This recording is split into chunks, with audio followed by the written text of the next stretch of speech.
Bonjour à tous. Bienvenue au bulletin d'information à Top News. Au sommaire. La Jordanie promet d'éradiquer l'État islamique après la mort de son pilote. Abbas Ibrahim. Le Liban tient à la résolution 1701. Ukraine. Une trêve en cours à Debaltseve-Est pour évacuer les civils. Voici les détails. La Jordanie a affirmé vendredi que les frappes contre le groupe État islamique n'étaient que le début de sa vengeance pour l'exécution de son pilote, promettant d'éradiquer l'organisation djihadiste. La Jordanie pourchassera avec toutes ses forces l'organisation État islamique n'importe où, a déclaré le chef de la diplomatie Nasser Joudeh à la chaîne de télévision américaine CNN. Il a affirmé que son pays avait tenté de sauver le pilote Maaz al-Qassasbeh, capturé en décembre par l'État islamique en Syrie après le crash de son avion, mais sans fournir d'autres détails. L'armée jordanienne a annoncé que des dizaines d'avions de chasse avaient mené jeudi des frappes contre des bastions de l'État islamique dans le cadre de l'opération Mahati Maaz, du nom du pilote brûlé vif par l'État islamique. Toutes les cibles ont été détruites. Des camps d'entraînement et des dépôts d'armes et de munitions ont été touchés. Ces frappes ne sont que le début de notre vengeance pour le meurtre du pilote, a encore assuré le ministre jordanien. Le ministère russe des Affaires étrangères espère que le Conseil de sécurité adoptera le projet de résolution présenté par Moscou sur l'interdiction du financement des réseaux terroristes.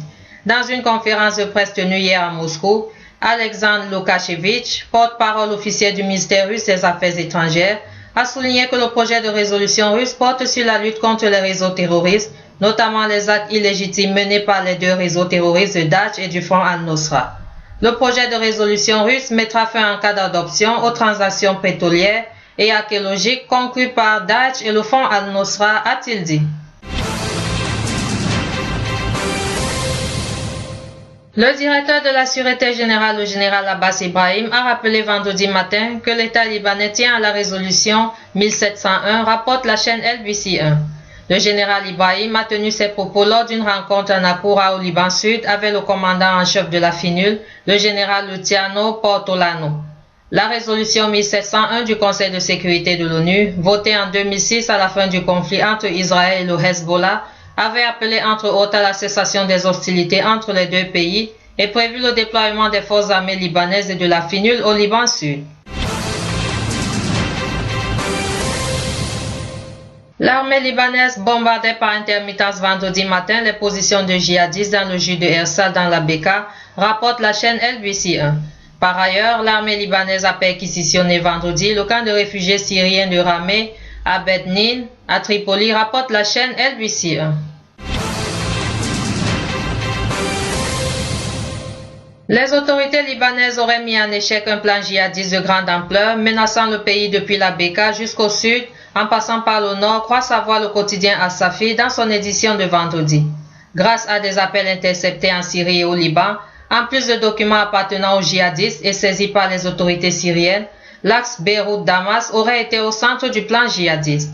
Les islamistes auraient voulu s'assurer un passage vers la Bekaa ouest en passant par Wadi Majdel Anjar, vers le Liban Sud ainsi que vers le nord du pays en direction de la région du Kalamoun, faisant face à Ersal et le Ka.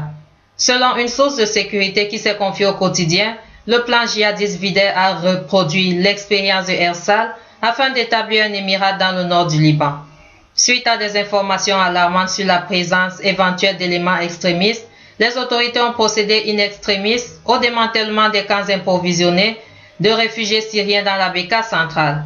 Des renforts ont également été dépêchés dans les zones concernées. Ces récents développements auraient eu pour effet de retarder la mise en application du plan de sécurité prévu pour la Bekaa. Kiev et les rebelles pro-russes ont conclu une trêve qui est en cours pour évacuer vendredi les civils de Debaltseve.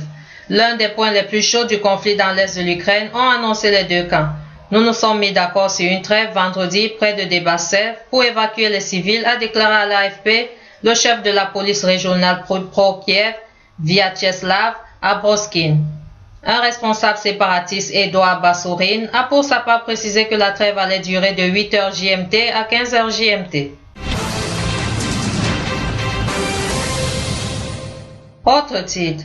Le secrétaire d'État américain John Kerry doit rencontrer vendredi à Munich son homologue iranien Mohammad Javad Zarif alors que les négociations sur le programme nucléaire controversé de Téhéran, censées aboutir avant fin mars, piétinent.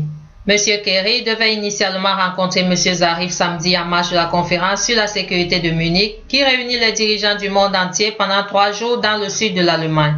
Mais finalement, la rencontre pour discuter des négociations nucléaires aura lieu vendredi à 15h, 14h GMT, a indiqué une porte-parole du département d'État, Jean Psaki, à l'AFP.